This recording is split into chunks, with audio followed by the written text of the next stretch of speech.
Sem dúvida nenhuma, esta é uma das perguntas mais polêmicas de nossos dias. O sétimo dia da semana realmente cessou ou ele permanece como o dia de descanso do povo de Deus na era do Novo Testamento também?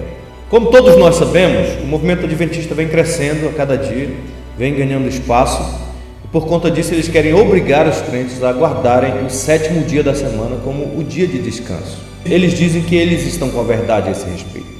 Mas o que é que a palavra de Deus diz sobre isso? Bom, em primeiro lugar, deixa eu dizer uma coisa para vocês aqui. O maior problema da igreja adventista, na minha opinião, não diz respeito à questão do sétimo dia, mas sim à questão do santuário celestial. O que é isso? Segundo eles, em 1844, Jesus passou do lugar santo para o santo dos santos celestial e ele começou então o processo de juízo investigativo. Ele não havia completado a sua obra até 1844. A sua expiação havia sido incompleta, o que contradiz totalmente o Novo Testamento, especialmente o livro de Hebreus, que nos diz que Jesus entrou uma vez por todas no Santo dos Santos e obteve uma eterna redenção para nós. Na realidade, essa doutrina do santuário celestial é uma fraude histórica que os adventistas inventaram para justificar as previsões e os erros de William Miller, que previu que Jesus iria voltar em 1844. Então eles, para dar uma explicação para o fato de que Cristo não veio, eles criaram, a partir das visões de Edison e de Ellen White, essa doutrina falsa, que na realidade é uma fraude histórica na qual a igreja está fundamentada.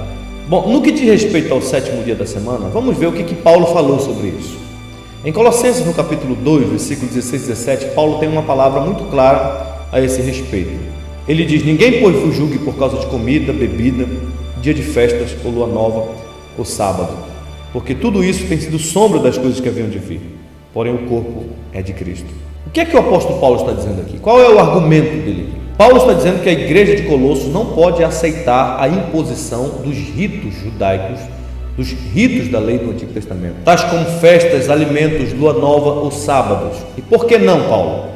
Porque, segundo ele, tudo isso eram sombras. Essas coisas faziam parte da lei cerimonial do povo judeu, que apontavam para Cristo. E agora que Cristo veio, ele que concretizou todas essas sombras, ele que é a realidade, a essência, a substância de tudo isso, então agora que ele chegou, nós não precisamos mais dessas coisas, incluindo o sétimo dia da semana. Cristo é o nosso descanso eterno, Paulo está dizendo. Paulo está tratando aqui a respeito da famosa doutrina dos judaizantes, que eles queriam escravizar os crentes com as cerimônias e os ritos da lei do Antigo Testamento, especialmente a questão da circuncisão e o sétimo dia da semana, festas, questão de alimentação também estavam inclusas nisso. Segundo eles, os cristãos eram obrigados a guardar os ritos da lei, caso contrário, eles não poderiam ser salvos, conforme está lá em Atos capítulo 15, na discussão do Concílio de Jerusalém. Se não vos circuncidades segundo os costumes de Moisés, não podereis ser salvos. Era isso que eles diziam. E aí Paulo escreve então essa epístola exatamente para combater o erro dos judaizantes. E ele vai veementemente contra essa ideia de que os cristãos devem voltar aos ritos do Antigo Testamento, uma vez que eles já se cumpriram em Cristo. E o que é que ele diz? Ele nos diz primeiramente no capítulo 2, versículo 11, que a circuncisão ela já foi substituída pelo batismo, que portanto nós não somos mais obrigados a ela. Em seguida, no capítulo 2, versículos de 13 a 15, Paulo afirma que a dívida que nós tínhamos com a lei de Deus já foi pregada com Cristo na cruz, de modo que nenhuma condenação há para nós mais, porque Cristo removeu inteiramente, encravando na cruz. E por fim, Paulo faz uma espécie de uma aplicação desse texto, nos mostrando qual deve ser a posição do cristão perante estas cerimônias que apontavam para Cristo. Ele diz: ninguém pois vos julgue por causa de comida, bebida, dia de festas ou lua novas ou sábados, porque tudo isso tem sido sombra das coisas que haviam de vir, porém o corpo é de Cristo. Paulo está dizendo que todos esses rituais do Antigo Testamento prenunciavam e prefiguravam a pessoa de Cristo. As festas e os sábados do Antigo Testamento eram sombras de Cristo, elas apontavam para Cristo, que é a essência. E agora que Cristo, que é a substância, já foi imolado no Gólgota, então nós não devemos abraçar o ensino dos judaizantes. É isso que Paulo está dizendo aqui. A pergunta é: o sétimo dia cessou? Sim, Paulo está dizendo que cessou aqui. Então, se você quiser saber a razão pela qual nós não nos reunimos no sétimo dia da semana, é esta que Paulo apresenta aqui nesse texto. Paulo está dizendo que o sábado, o sétimo dia da semana, era apenas uma sombra do descanso eterno que Cristo iria introduzir com a sua morte e ressurreição. Ele é o verdadeiro doador do descanso. Mas aqui entra uma questão importante. Apesar da clareza do apóstolo Paulo, os adventistas levantaram uma polêmica com relação a esse texto, dizendo que aqui nesse texto a palavra sábados não está se referindo ao sétimo dia da semana, mas sim às festas judaicas, que não tem nada a ver com o sétimo dia. É como se Paulo estivesse dizendo assim: ninguém vos julgue por causa de comida, bebida, dia de festas, lua nova ou festas. Seria uma redundância do apóstolo Paulo, que não faz sentido.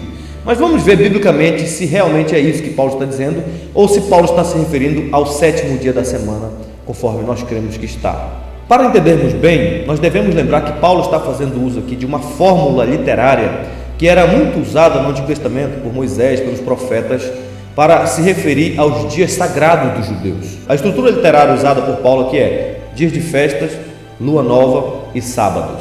Dias de festas, ele estava falando dos dias sagrados anuais dos judeus. Lua nova, ele estava falando dos dias sagrados mensais dos judeus. E sábados, ele estava falando do dia sagrado semanal dos judeus. Então, todas as vezes que vocês verem a palavra sábados nessa construção literária, sempre ele estará se referindo ao sétimo dia da semana. Em primeiro lugar, primeiro livro das Crônicas, capítulo 23, versículo 31, está dito: e ofereceram continuamente perante o Senhor todos os holocaustos, nos sábados, nas luas novas e nas festas fixas, segundo o número ordenado. Veja como aqui é usado: nos sábados, nas luas novas e nas festas fixas. Sábados, cada semana; lua nova, cada mês; e festas fixas, cada ano.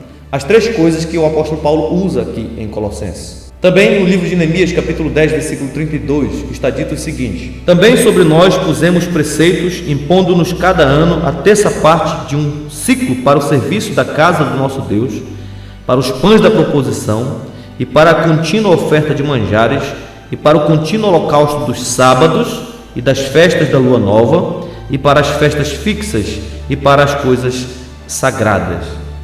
Exatamente os três termos que Paulo usa aqui em Colossenses. Segundo o livro das Crônicas, capítulo 2, versículo 4, também fala sobre isso: eis que estou para edificar uma casa ao nome do Senhor meu Deus, para lhe consagrar, para queimar perante ele incenso aromático, e para o pão contínuo da proposição, e para os holocaustos da manhã e da tarde, nos sábados e nas luas novas, e nas festividades do Senhor nosso Deus. Veja mais uma vez aqui a construção e o significado de cada período.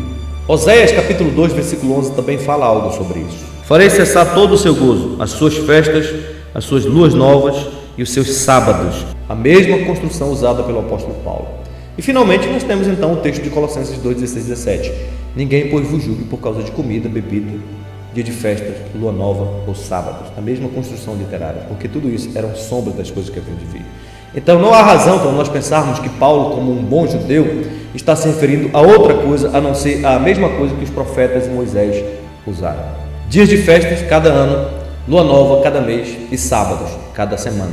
E veja que a razão que Paulo está dizendo aqui, pela qual nós não estamos mais obrigados a estas coisas, é porque tudo isso era sombra das coisas que haviam de vir. Porém, o corpo é de Cristo, ou seja, a substância que concretiza essas sombras é Cristo Jesus, a sua morte e ressurreição. Isso quer dizer que a cada fim de semana, quando o povo de Israel se reunia, eles estavam aguardando a vinda do Messias, que era o verdadeiro doador do descanso. E quando ele veio, ele disse: vinde a mim os que estáis cansados, sobrecarregados, e eu vos aliviarei. Portanto, esse dia sétimo que apontava para ele, cessou, acabou na cruz. O dia sétimo não é mais obrigatório para os cristãos. Eles estão livres, então, para se reunir em outro dia e não mais no dia sétimo. Mas será que a partir desta compreensão de que o sétimo dia acabou, a igreja passou a viver de forma aleatória, sem se reunir em nenhum outro dia da semana? Esta é a resposta que nós daremos no próximo vídeo.